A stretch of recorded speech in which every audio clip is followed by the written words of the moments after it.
Or there's the lake from on top of this trail here.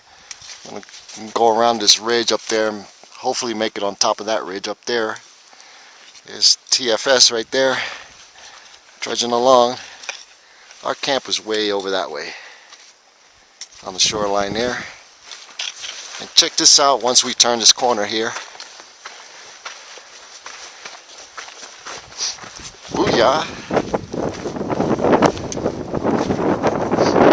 It's a big mountain, big Whitney Meadows right there. And then there's the behemoths over there. I can't tell which one, but Mount Whitney is over that way somewhere.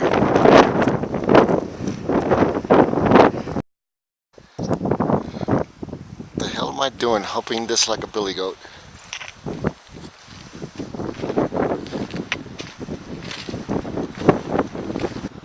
TSF is over there, as you can see, so he's holding up pretty well in his big Agnes over there tent. And this is where I'm set up right here. So far the wind has died down a little bit, but I got a better location here.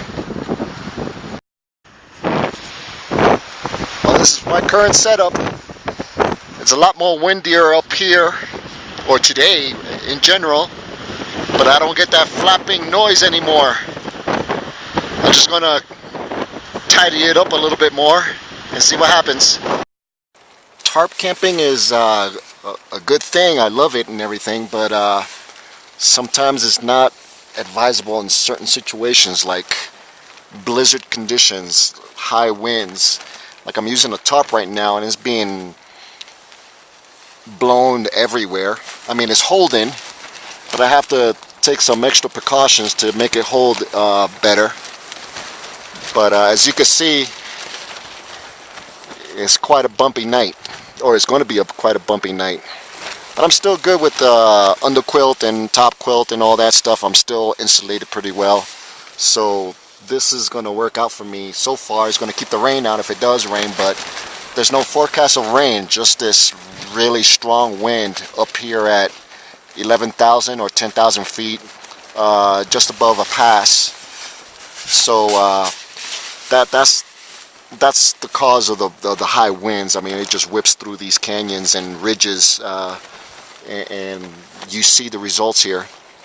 But normally I will not pick a location like this on top of a ridge or, you know, a crest or something like that. I would much rather go down to the meadows and the valleys and stuff to avoid the winds and all that stuff. But like I said, this is a good test of the gear in a controlled, somewhat controlled environment, to test out your gear to see what it is capable of doing in this particular environment, like in my case here, high winds. So that's an eye-opener for me, and I know what to take or what not to take, or where to camp or where not to camp, to avoid such conditions. But I'm still going to stick with the hammock system and the tarp system. This tarp, by the way, is Wilderness. What's the name of brand of this piece of shit? This tarp is called the Old Man Winter, so it's somewhat made for 3 seasons or so. And it's got like doors and stuff, so it's almost like an A-frame pup tent in a way.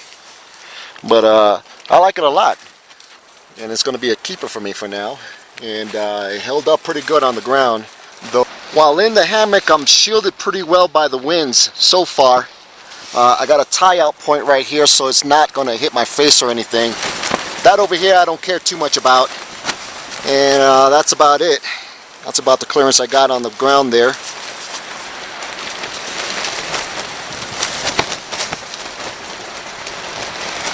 And it's blowing.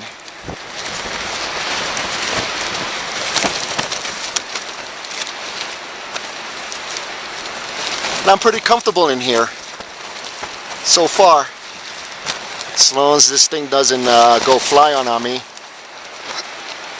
Alright, here I got 3 devices being charged at the same time. If you can hear this through the wind noise, I got the actual camera that I'm filming on charging. My GPS unit is charging. And this is a modification I did with one of those cigarette lighter plug-in thingies. And this connector here is a EC5 connector, which matches this, I forgot the name of this device. But anyway, it's got the same mating point as that there. So if I want to charge up my handheld, just plug into that, and that's 12 volts there, 5 volts at 2 amps, and another 5 volt USB port at 2 amps for my other devices. And then I could hook up my lithium battery that's already attached to the radio here to this external DC port. So I'm not going to charge it now because it's already, you know, full battery, but I do have the capabilities. And there's the LED light saying that it's on this particular port here, and I could at this point power up 3 devices at the same time out in the field. Pretty awesome. This is still in the prototype stage here, so this is all field trials. So I'm going to turn this off so it'll charge more effectively.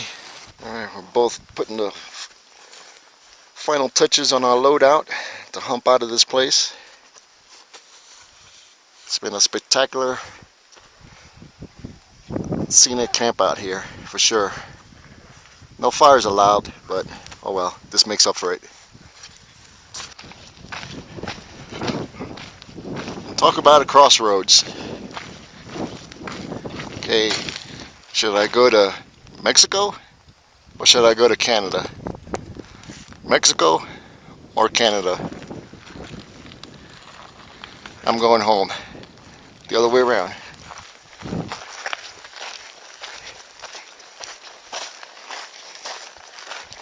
Over this pass, on over. But this is stiff with salt. You know, with body salt from perspiring so much. So what I'm going to do is I'm going to take the 550 cord, slip it through this loop right here, and then go ahead and loop it around the strap, and it'll be golden. Good as new. Right now, the adjustments between, and that's another thing too, is adjusting the difference between your shoulder straps and cinching it down and keeping that lumbar where it's supposed to be, versus hiking your load lifter so high, you know. And so you got to figure out the ratio. And again, look at these straps. Yeah, yeah. Right, this is from training. Right, you got to clean your stuff. Right, because it makes it difficult to operate your gear if it's dirty.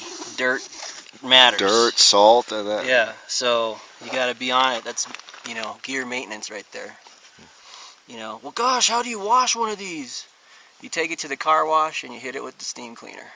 No shit. Pressure washer. Just hang it on where you're, hang it where you hang your carpet, your floor mats. Just hit it with the pressure washer. That'll do it. Take it back home and hang it up. I haven't even thought about that. Yeah, I mean that's military style right there. That's Gotcha. how you go wash your TA-50, man. Take it to the car wash. Spray it down. Spray it down and done. You know, unless you're one of those guys who got the steam cleaner at the house. No, not this guy. But you could see because of not having the sternum strap and trying to compensate for it by over tightening, you know, the shoulder straps and the load lifters. What's causing it is the torque is causing the straps to compress and then twist off and bite into the shoulders. Yeah. Like cut off circulation and just make it all. So there's a definite need for that sternum strap and how to use it. There it is. Multi-tool and 550 cord. That'll repair anything out here, just about. Just as golden as duct tape. And we have that too if we need it. Check that jammy jam. Repair complete. Good as new.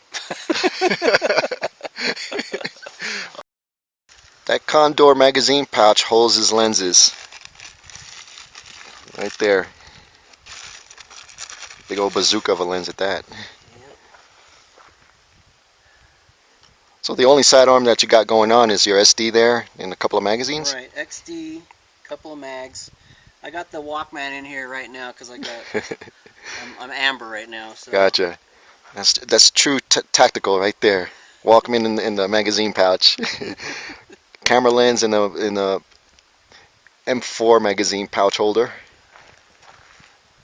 Your chest looks like your where you would keep your compass at. Right here. Normally it would be a GI first aid kit, right? The one bandage roll that would be here. That's what that's for. Okay. But I've got, and so I got 2 neutral density filters in case the sun is too bright. I can slap it on there, and I've got a lens cleaning brush, just a little quick airbrush to get that dust off. And that's it. Combat photography right there. Combat photography. Yep. 84 Mopic, that's me. Yeah, right on. 84, what was it? 84 Charlie Mopic, yeah. So with this is a zoom. And all I got is a Wimpy 38 special. But a speed loader and 1 speed strip. Yeah, you could best believe it got cold last night. This was free running water the first day we hiked out there. It's all iced over now. I mean, there's flow underneath, but yeah. Good training right there. And our kids seem to survive, or made us survive this. I guess the theme of this video is get out and test your gear and validate. You could be rewarded with this. You could go in there and be comfortable. We survived through around 20 to 30 miles per hour winds, gusting at maybe 40 on the last day here, and temperatures plummeting down to 30 degrees around there. Yeah, but none of that really mattered if you're prepared. If anything, it just makes you want to stay out here a little bit longer, and we could if we wanted to. Well, Mr. TSF, thanks for the invite. That was spectacular. Thank you so much for coming out, man. I was really, we're going to have to do this twice. Yeah. That wasn't rolling. Yeah. Yeah, that was all cool. That was cool country out here. Gonna have to show you the west side of the Sierra sometime. Definitely. Gorilla Comm and TSF going 10-10. 10-10. I'm coming home, coming home.